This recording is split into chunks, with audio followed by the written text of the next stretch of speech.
Hi, thanks for checking out this video. The title of this video is Why I Hate Capitalism, and it's a critique and a list of things that I hate about modern capitalism, modern Western capitalism. I am someone who is in my late 30s, and I've spent my entire life living in Canada in a capitalist system. Now, Canada has also been very socialistic in many ways, and that's why I like Canada, and I think it's superior to the United States as an overall nation. But it is still a capitalist system with socialistic qualities. Something I'm very proud of is we have health care, for example, as opposed to the Americans who don't.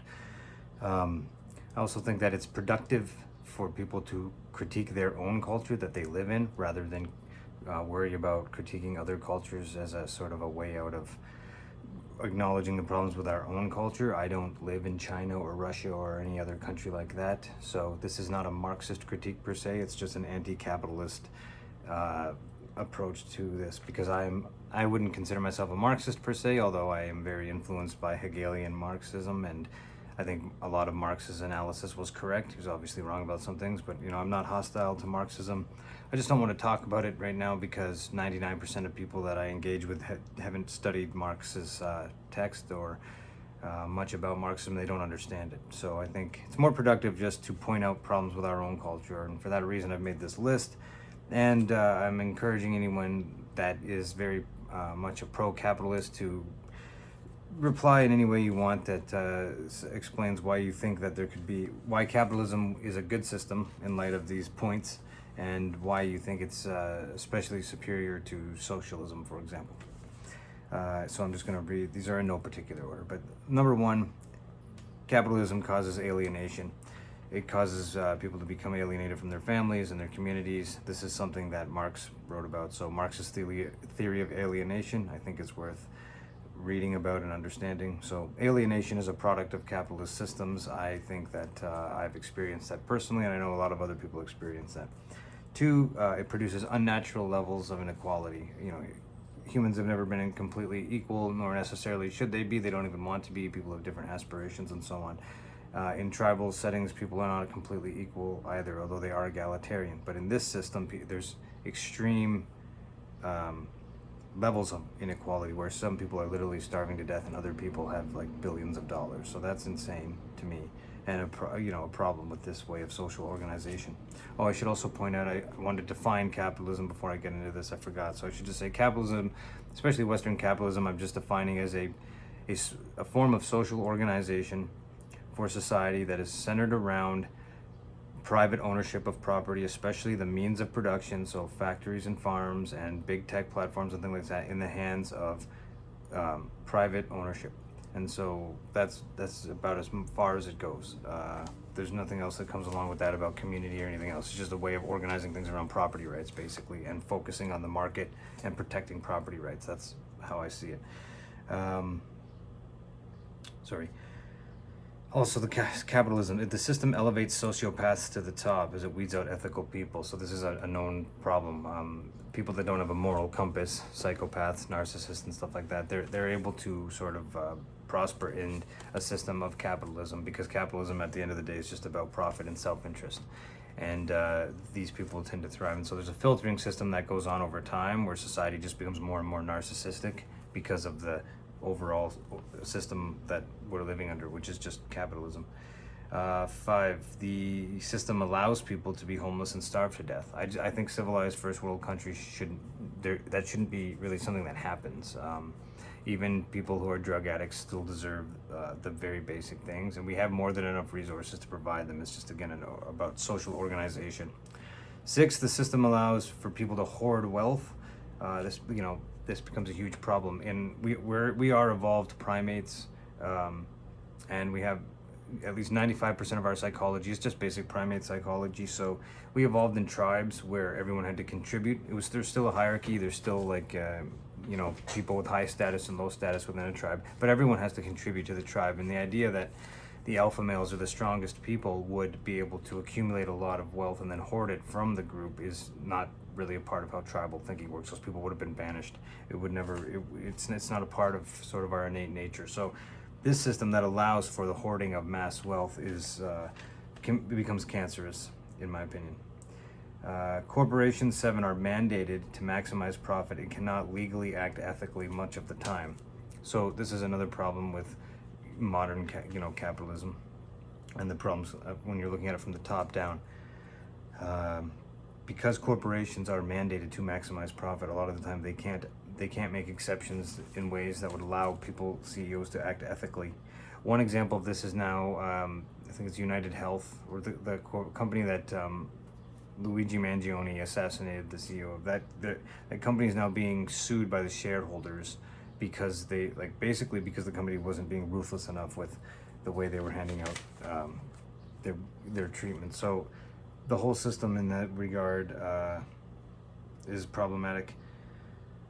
8, private individuals can manufacture culture through big tech algorithms. So in a modern world, we have a problem where people like Zuckerberg and Elon Musk can buy up the means of production of media, monopolize it, and then they become manufacturers of culture from the top down, which I shouldn't have to elaborate on that. It's just problematic for a lot of reasons. 9, in capitalism, it inevitably produces war and imperialism over resources. It's odd. A lot of capitalists will talk a lot. They'll emphasize scarcity when they want to justify like price gouging people, and they'll talk about how goods are scarce. But then they also insist on having a system of consumption. It's a consumer system that can't stop. That has to keep consuming. So there's almost a paradox there, because consumer societies eventually consume themselves in the end. They don't last. 9, important things in a capitalist society like medicine are corrupted in the name of profit, because everything is commoditized. So much like the environment becomes commoditized, which is probably going to lead to our downfall because we're killing off all of our ecosystems in the name of profit, so does medicine. Medicine becomes a commodity that is for profit, which inevitably leads to corruption, which leads to a lot of problems, huge problems actually, because it's not that there's a unified people that have a government that represents them that make medicine for the good of the people just because. It's private corporations have these products that we just have to trust that have problems with them, and everything becomes extremely expensive. So just the fact that health is a commodity in this system, I think, is a problem. 11, I kind of said this already, but the wheel of consumerism just can't stop, and this is a problem. Like there's never is enough, and in a capitalist system, and that's why all that matters is GDP and keeping this consumer wheel going, which drives a lot of the other problems. A lot of people hate capitalism, they just don't know it yet, because they hate all the problems of capitalism. They just haven't connected the problem that they're symptoms of a system. They're not bugs in a system or something like that. 12, capitalism has no loyalty to race, class, or anything at all. So people that are racial identitarians or identitarians really of any kind, they're usually also capitalists, and there's something strange going on there, because capitalism is just rich elites that own everything, that have no loyalty to any sort of racial demographic. They go where labor is cheapest. So the people that tend to hate immigrants are also pro-capitalist, that don't understand that mass immigration into capitalist countries is for profit by the elites at the top. They're not, they ship all their factories overseas to exploit third world people who are poor for cheap labor, because for them it's all about profit. That's it. It's not, it's not good for the locals. It's taking advantage of foreigners because they're underpaying them for what they're actually doing. And again, the whole thing to me is immoral. 13, it's incompatible with democracy. So Noam Chomsky's laid this out before, but democracy, a lot of people think they're pro-democracy and they're pro-capitalism, and in America they think they have both, but they don't really.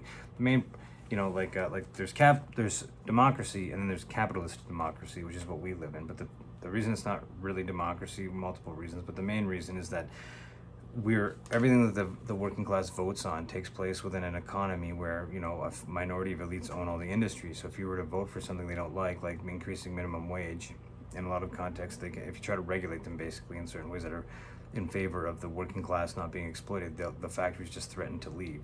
This is a problem with globalization and free trade in that sense, when you don't have protectionism, because the corporations just take advantage of whatever labor is cheapest, and that's why they leave. And if you try to control this in any way, because it's integral to your society's economy, they basically have you hostage, because a minority of people own industry and they can completely dictate how that plays out.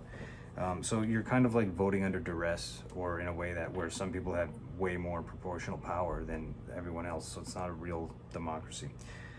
14, it exploits cheapest labor from immigrants. I'm kind of becoming redundant here, but if you have a problem with mass immigration, you should think about, like I don't, you know, I live in Toronto, which is an urban area that's filled with immigrants, and it's hard to get a job, and the economy sucks, and that's because they've brought in a lot of people on student visas and in different ways to take advantage of cheap labor. I don't have a problem, like I don't have an anger towards immigrants. I think that they're like me, they're working class people who've been taken advantage of by a system that wants to exploit cheap labor. So I think that people should be they should be angry at the cause of the problem and not the symptom again. And you're never going to have a capitalist system that doesn't exploit labor. So they're going to have to figure out, these conservative type of people, how those things are connected if they ever want to solve their problem. 15, people in capitalism, when they're at the top, they kick the ladder down with systemic blocks so that people at the bottom can't really rise up. There's sort of a myth that in capitalism you can be born poor and transcend class and rise to the top, but statistically that's really not true. It's true for a small minority of people, and it is possible to rise from like poverty to middle class if you're always working and you're getting lucky. But there are definitely barriers that are sort of invisible or that people don't really acknowledge for most people going anywhere beyond like middle class. And most people are actually locked into more of being wage slaves in this system than in other systems. And I'll round it off here with monopolies and consolidation of wealth transition us into something worse. So another problem with capitalism, which is a system that just evolved out of feudalism, right, is that it naturally monopolizes, which is what we're seeing, and then it sort of transitions into, like in general, like industries monopolize, especially media, things like this, and then a class of people, of rich people, that are kind of running things.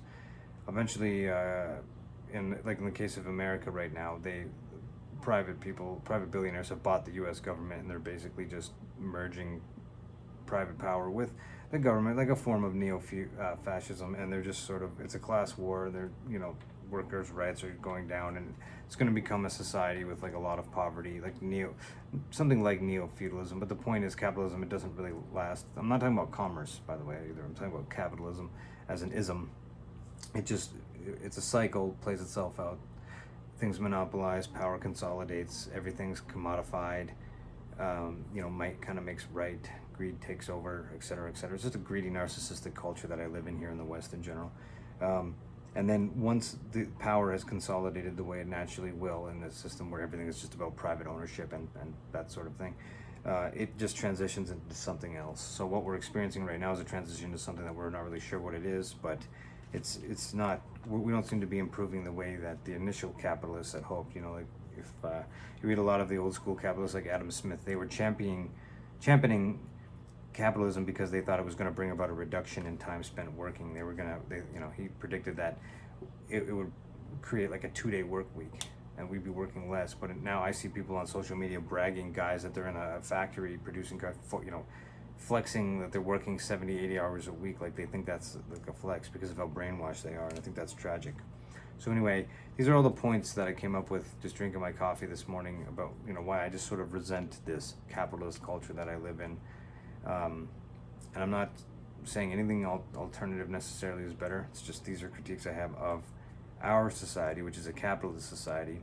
And so I'd love to hear what people have to say about this, if they have a rebuttal, or if they're a very pro-capitalist type, why they think that despite these types of problems, capitalism is still great, or something like that. So I welcome feedback. And if at the very least, I hope that you think about some of these points because it was worth thinking about. So thanks for checking out this video. Give it a like and share if you have any other friends that like this kind of content. Appreciate it. Take care, guys.